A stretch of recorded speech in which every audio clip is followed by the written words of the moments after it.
Tenue folklorique et public acquis, l'ouverture dimanche du 20e congrès du Parti communiste chinois, PCC, avait des allures de meeting pour le président Xi Jinping, en route pour un troisième mandat qui ferait de lui le plus puissant dirigeant de la Chine depuis Mao Tse-tung.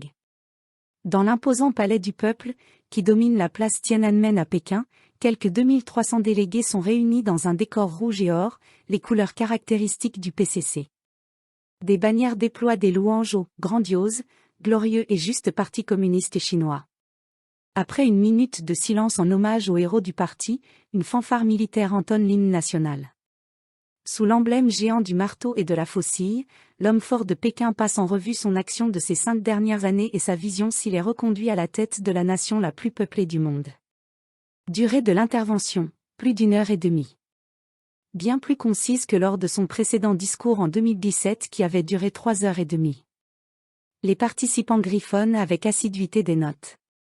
La nuée de costumes monochromes est ponctuée de quelques éclats de couleurs provenant d'un uniforme militaire ou d'une tenue traditionnelle d'un des groupes ethniques minoritaires. Parmi les autres délégués plus inhabituels figure l'astronaute Wang Yaping, première femme chinoise à avoir effectué une sortie dans l'espace, et le champion olympique du patinage de vitesse Wu Dajing, vêtu de son survêtement national. Conformément à des protocoles sanitaires stricts, tous les délégués sont masqués, à l'exception du premier rang constitué de hautes personnalités. Parmi elles, Hu Jintao, le prédécesseur de Monsieur 11, aux cheveux gris et à l'air frêle. Mais pas Jiang Zemin, 96 ans, qui avait pris les rênes du pays juste après la répression des manifestations de la place Tiananmen en 1989. Également présent, Han Gaoli, ancien vice-premier ministre accusé par la vedette du tennis Peng Shuai de l'avoir forcé à avoir des relations sexuelles, avant de se rétracter après une forte médiatisation de l'affaire à l'étranger. Le congrès se veut une démonstration de l'unité et de la force du parti, avec des délégués soigneusement sélectionnés dans toutes les provinces de Chine.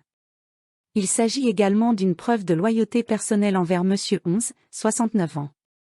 Tant qu'il travaille pour le bonheur du peuple et continue à améliorer notre qualité de vie, nous le soutiendrons tous, affirme à l'AFP une déléguée du Guangxi, Sud, et Xianjiang.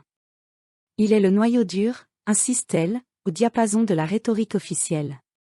Xi Jinping, qui devrait obtenir un troisième mandat en tant que secrétaire général du PCC, mettrait ainsi à mal les règles de succession qui prévalaient tacitement depuis les années 1990.